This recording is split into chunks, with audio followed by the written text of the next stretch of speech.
we have a lesson that I will venture a guess that you have never heard before. It's not a lesson I've ever heard before. It's not a lesson that I necessarily thought I would be preaching on, but it is actually a lesson that is worth preaching on. I guess all are, most are, but certainly this lesson is. Now, why would we bother dealing with this topic of giants when it comes to the Bible? And the simple answer to that is because the Bible mentions giants no less than 50 times. Now, it doesn't always say the word giants, but it does refer to different races and different groups that were actually giants at the time that they were on the earth. Now, obviously, we don't see giants around today, so we're going to have to explain why it is that that's the case. There's a lot of questions that we'll ask, and hopefully a lot of questions that we will answer. But it is something that is in the Bible, and it is one of the things that people will point to when they are trying to discredit Scripture. They will point to this and they will say that if this seemingly mythical or fabled group of people existed and the Bible claims that, then maybe the rest of the Bible is just legend. Maybe the rest of the Bible is just mythology if there's something as outlandish as giants recorded in its pages. And so, we're going to take a look at what science and the Bible say when it comes to giants. A strange topic, but one that we're going to cover. The first thing we have to do is look at the biblical record. And what we mean by that is what the Bible says in regard to giants. As we just said, it says quite a bit, actually.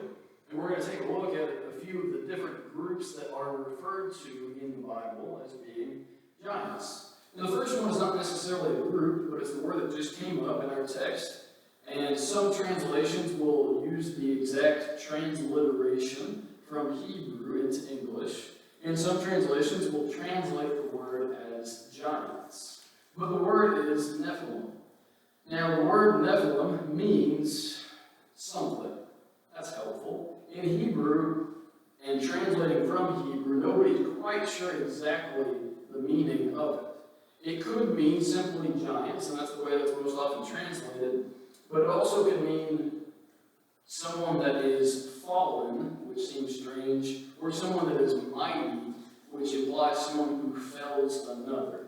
And I know all that seems very strange, but it is used of giants, and it makes sense in the context, and it's used in reference to many people that are, in fact, giants as we see them in the Bible.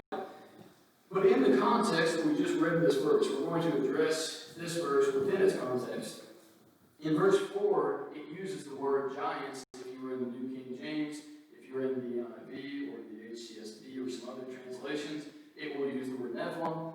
But it says that there were giants on the earth in those days. Now, a prominent theory when it comes to these giants are that they are the offspring of angels and men. Let me suggest to you from the beginning that there is nothing in this text that supports that idea. If we read the text as it was read for us a few minutes ago, all we see is, now it came to pass. Just a statement of fact of how things were at that time. It says when men were multiplying on the face of the earth, it says in verse 2 that the sons of God saw the daughters of men and that they were beautiful. And they took wives and they intermarried. And some people suggest then that these giants are the offspring of these relationships. And that possibly the sons of God are angels. But the reality is that is not what the text says. The text leaves it kind of open as to who the sons of God are. Probably a better and more conservative approach to the text would say that the sons of God are the descendants of Seth, whereas the daughters of men are the daughters of Cain. That would allow for the sons of God being those who are righteous, and the sons of men or daughters of men being those who are unrighteous, following after their ancestor Cain. And if that's the case, then obviously this has nothing to do with that. But there's a bigger reason that these giants are not the result of angels and men intermarrying. And the simple fact is, in verse 4 it says, there were giants on the earth in those days, and also after. The text does not say that they are a result of what was happening. In fact, it says that they seem to have already existed before that intermarrying ever took place. Besides those points, angels do not seem to marry and are not given in marriage, we're told by Christ himself. And so this is just, there's a whole series of problems that are found when we look at this text and this understanding that this is the result of angels and men intermarrying to create giants. Instead, it seems that there just were giants on the earth without any explanation being given. So we don't have to try to make or force an explanation when it's not there in the text, but we just understand that there are giants on the earth in those days, or Nephilim, as the Hebrew word is carried over.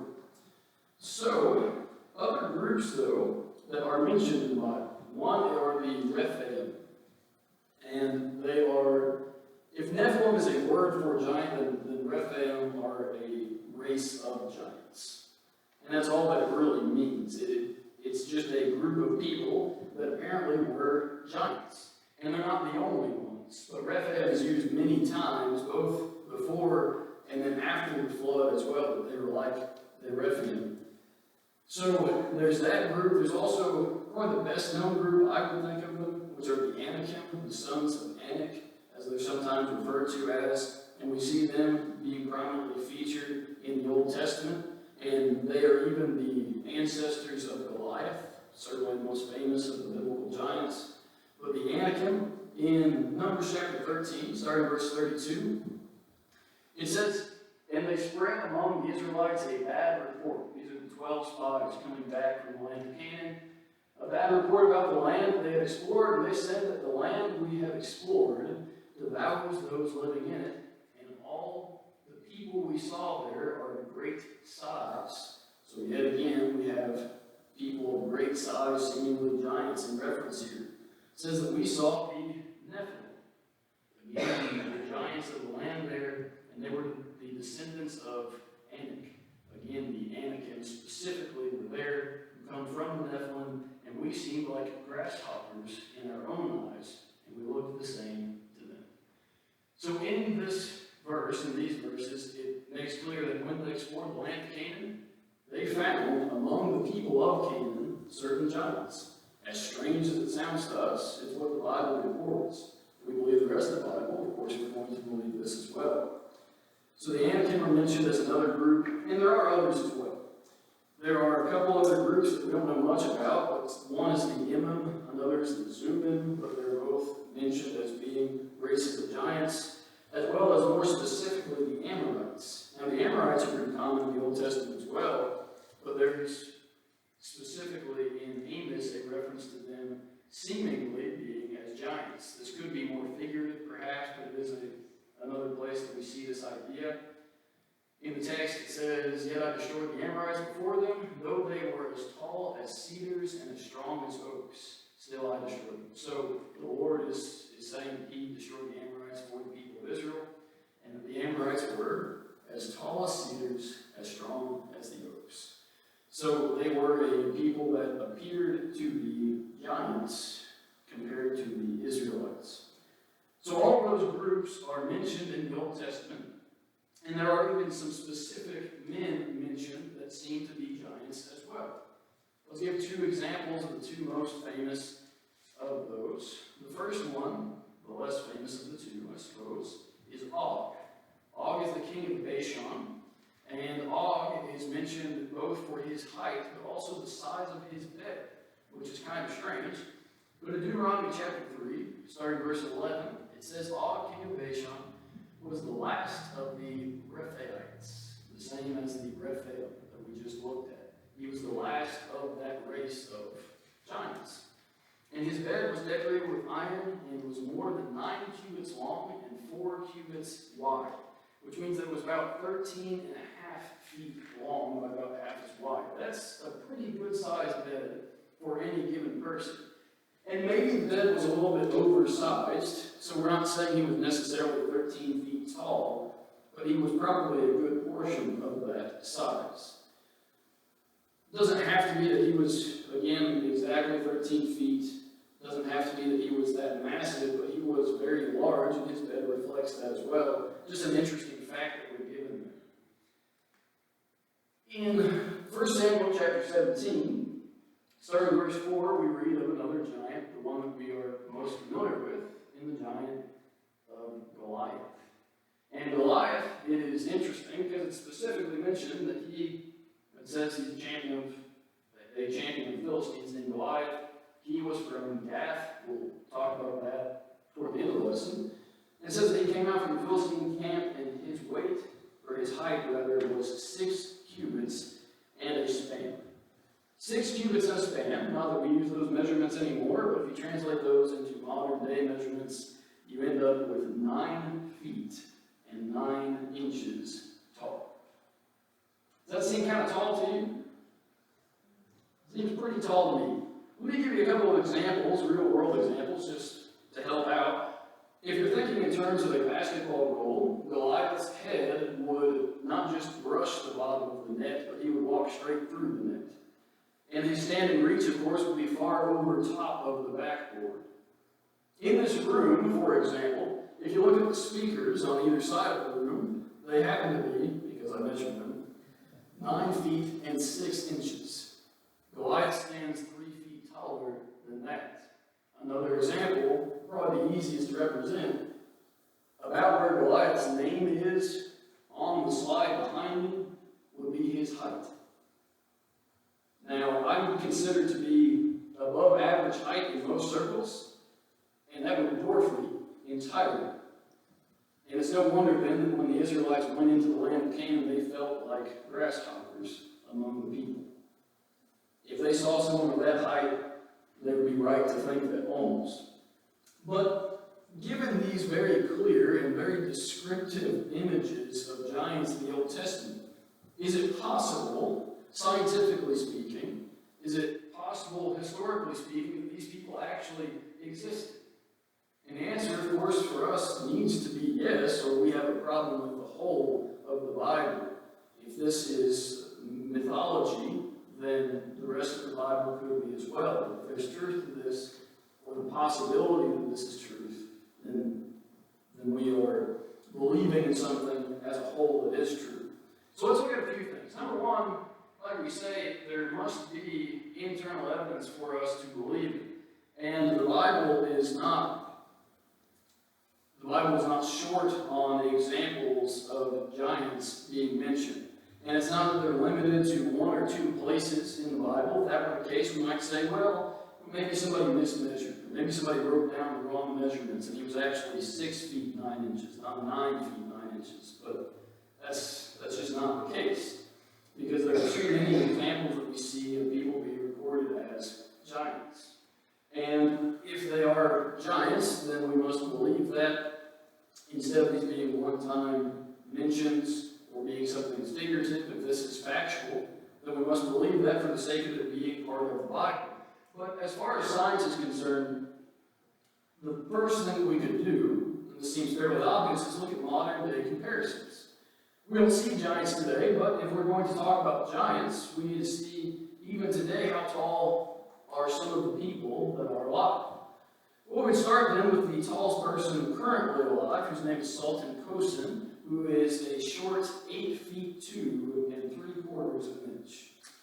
So he's the tallest person alive. He does have some walking difficulties, as you might imagine, and he has a pituitary gland issue that causes his extreme height.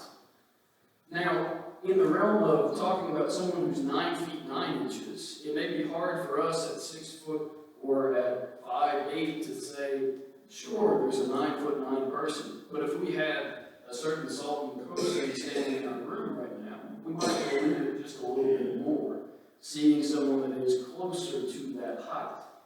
Now, the tallest person in modern history, as in the tallest verifiable person that we know of, is Robert Pershing Wadlow.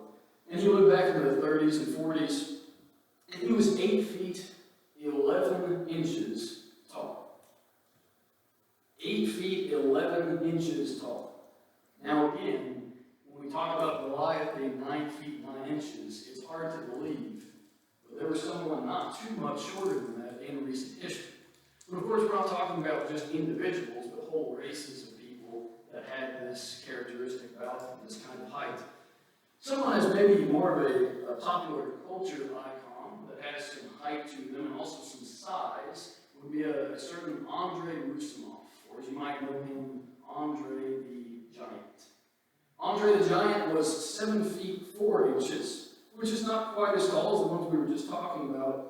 But the reason he was called a giant is not just because of his height, but because he weighed 500 pounds, which is also a quarter of a ton for you that are trying to keep measurements there. But he was a giant, not of Bible proportions, but certainly someone that we would consider to be a giant even today. So in modern day examples, there are people that are not quite at the same level, but are pretty sizable, especially compared to the people in this room, that we would consider them giants even by today's standards. But then also, we can look at some scientific evidence that suggests the possibility of giants in times before our own. We're limited to what we can see today, but we can look back into history and into scientific history and get some more idea of what's happening. One thing with science that's interesting to note is when we ask this question, could humans have ever been this giant? Could they have ever grown this large?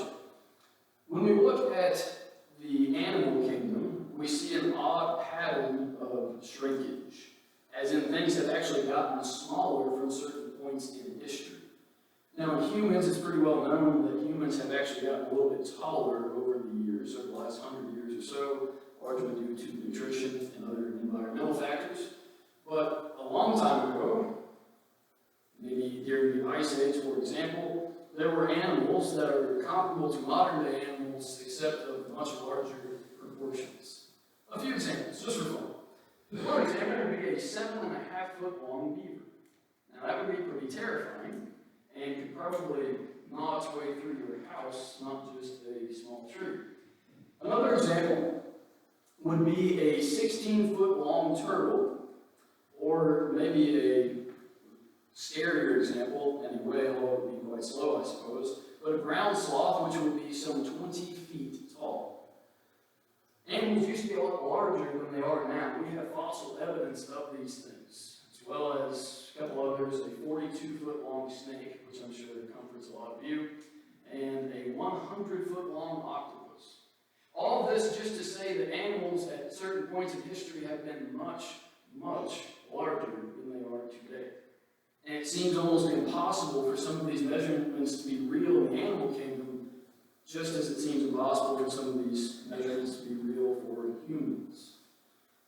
Another example from science, that is a certain fossil, or a series of fossils actually, that has been found in enough fossil evidence that evolutionary scientists suggest it is a subspecies of humans, of Homo sapiens. And the name that's been given to it is Homo heidelbergensis, which I'm not going to try to say again because it's hard to do. But the fossil record that shows this group of skeletons shows that they are, on average, over 7 feet tall. And these are fossils from thousands of years ago. And again, like I said, evolutionary science would say that this is some subspecies of humans. We would say that these are still humans. And being still humans, what it is for us is evidence that at some point in the past, there were a group of humans that lived that averaged above 7 feet in height. Now, 7 feet might not even seem like that tall to us because we do hear about 7-foot-tall players in the NBA, but not even every NBA team has a 7-foot-tall individual. It is quite rare, but to find fossil evidence that there was a race that were consistently over that height gets us a lot closer to the giants of the Bible that we're talking about. And it is the professor who did these studies, Lee Burchard, believes that the fossil evidence does not just show that this is an outlier. This isn't some kind of fluke of gigantism like we see in certain individuals today, but this was in fact a regular pattern in certain areas. Again, lending some credence to the idea of giants. So how could this ever happen is a different question, and not a question that we can really address too well right now, but in some other lesson we'll talk about the pre-flood world and the post-flood world and the changes that were made and how it affected life on Earth. But it's a little bit bigger than we can get into in this lesson. But some other evidence that we want to talk about are some historical examples of people recording giants in one form or another. So historically speaking, if we cannot see modern day examples of giants, can we look to the past and have other people seen them or talked about them? And the answer is yes. And you can go to different mythologies to find examples of giants, and maybe that's not the most reliable place, but most mythology is based on something. And sometimes it's just imagination, but sometimes there's a reason for it. If you look at the Greek mythology, you look at the Titan Gaia and the children of that Titan, they were called the Gigantes, which of course is where we get a lot of our words referring to giants from, but they were a race of giants. Just as an example. Another example would be the frost giants that are supposed to dwell in Jotunheim of the Asgard mythology, the Norse mythology. They are also giants of a different variety, but where did that idea of giant people come from? And it's very possible that those originated from a real source at some point in history. One of the most curious examples comes from Sioux legend, as in the Native American tribe of the Sioux. And this story is actually related in the autobiography, I believe, of Bill Cody, better known as Buffalo Bill. And it bears a striking resemblance to the things that we're talking about. Now, while there are some extreme or extraordinary features to the story, listen to it and see what you understand, what stands out to you as being similar to what we're referring to. So again, as it's recorded by Buffalo Bill, it was taught by the wise men of this tribe that the earth was originally peopled by giants, who were fully 3 times the size of modern men. They were so swift and powerful that they could run alongside a buffalo, take the animal under one arm and tear off a leg and eat it as they ran. That sounds kind of strange, but as we continue, it says that they were so vainglorious that they, because of their own size and strength, denied the existence of a creator. And when the sky lighted, they proclaimed that they were superior to the lightning, and when it thundered, they laughed. This displeased the Great Spirit, and to rebuke their arrogance, he sent a great rain upon the earth, and the valleys filled with water, and the giants retreated to the hills, and the water crept up the hills, and the giants sought safety on the highest mountains, and still the rain continued, and the waters rose, and the giants, having no other refuge, were drowned. It's kind of a strange story, but where do you think the inspiration came from? Now, if it has any earthly inspiration, if there is any story behind that story, it is the account of the flood. It's a strange telling of it, but over the years, through oral tradition, it wouldn't be surprising if that's the record that the Sioux kept of what happened in the days of the flood, that as we just read about, included races of giant people. So with historical evidence, we get several examples in mythology of real giants, at least real stories about giants. But there's another example that does not come from mythology, but it comes from ancient Egypt, an actual historical account. Now, some people would still say this is mythology. And this actually comes from a couple of different Egyptian accounts, but if we piece them together, this is what we'll learn. The Egyptians talk of a certain group, an enemy of theirs, that lived in the land of Shasu, as they called it, but what we understand to be the land of Canaan today. The same land that is the promised land that Joshua went in and conquered, the same land that was given to the people of Israel, where they felt like they were grasshoppers among that population. So what's significant about the Egyptians having an enemy there? Well, they call their enemy that lives in that land Anak. That's A-N-A-Q, but it seems oddly similar to A-N-A-K, which are the sons of Anak, the Anakim. Now, you might say that's just kind of a strange coincidence, and yeah, I guess it is kind of a strange coincidence, except that the Egyptians wrote, again, as a historical fact, at least according to them, that the Anak of the land of Shasu were 4 to 5 cubits in height. Now, if that were the Hebrew cubit that we've been talking about so far, that we measured Goliath with, that's not actually that impressive, but it's Egyptian, and it's the Egyptian cubit, which is just shy of 21 inches, which means that the Egyptians recorded a long, long time ago that they had an enemy in the land of Canaan by the name of Anak that were between the heights of 6'10" and 8'7". It's a strange set of circumstances, and it might seem a little coincidental, but it's a little too coincidental. I'm not trying to make it sound like a conspiracy theory. That's just what the Egyptians reported. That over in the land of Canaan, there were people that were at least 6 feet and 10 inches tall, and some of them all the way up to 8 feet and 7 inches. Now, that's not too far off from what we see with Goliath, and those people would certainly be considered giants by the Israelites, and were considered giants by the Egyptians as well. With those pieces of evidence that we've looked at, both looking at the scientific and also the historical evidence for giants, it seems that there's at least a possibility that these giants were real and existed. I mean, a possibility outside of the Bible. When we, as Christians, look to the Bible, and we say that outside of the Bible, we can see that it's possible there were giants. And we look in the Bible, it says there were giants. And a lot of things start to make sense. But the only question that I would have is what happened to them.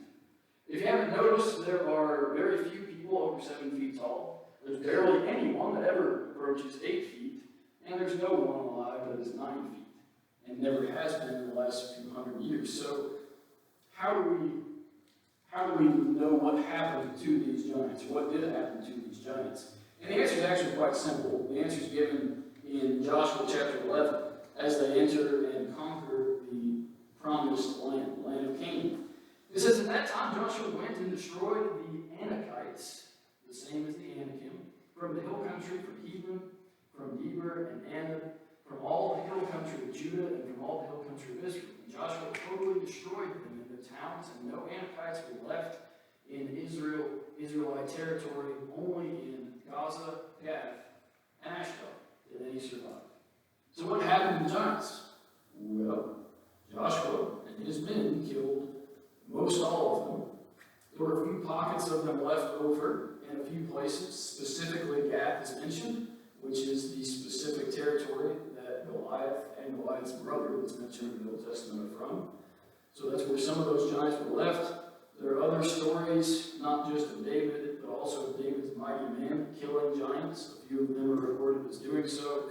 So it seems that between Joshua and the conquering of the land of Canaan and the later individual killing of some of these giants, that they were killed off. Obviously, if these giants are killed off, then they will have no children, their genetics will not be passed on, and eventually you end up with short people like us today. But the Bible claims, not claims, but states that there are giants. There were giants throughout history, that there were giants around the time of the flood, both before the flood and after the flood. The Bible says it, and so we believe it to be true. And that's part of what is so important in looking at these lessons. Even though it seems strange to talk about giants for half an hour, it's worth doing because the Bible mentions it. If we believe that the Bible is truthful, we must believe that it's truthful in every area. But as we've seen, there's nothing on earth that disagrees with the possibility of giants living in times past. In fact, there's some decent evidence that there were giants in times past that inspired certain stories and that we find fossil remains of. So we see that the Bible is yet again truthful in the stating of and the describing of reasonably sized giants, if there is such a thing. Not giants that are perhaps 3 times the size of modern men, but giants that are a little bit larger than anyone we see today. The second thing to keep in mind as we close this lesson is that we believe that God's Word is true. There are a lot of people that do not. And if there's any area that people can point to and say, well, God's not truthful in everything He says because of this, and whatever that may be, we must be ready to defend it, even if it's something as strange and seemingly out of place as giants being recorded in the Old Testament. But something worth knowing about, and something worth talking about, and now we talk about it. But more importantly, as we close tonight, we should be ready to defend what we believe and be able to defend the Bible. We also need to be ready for a day that we have to be prepared for, or we'll find us unprepared. The day that Christ returns, if that happens within a lifetime, or the day that we meet Christ anyway through our own death. If tonight we make preparation for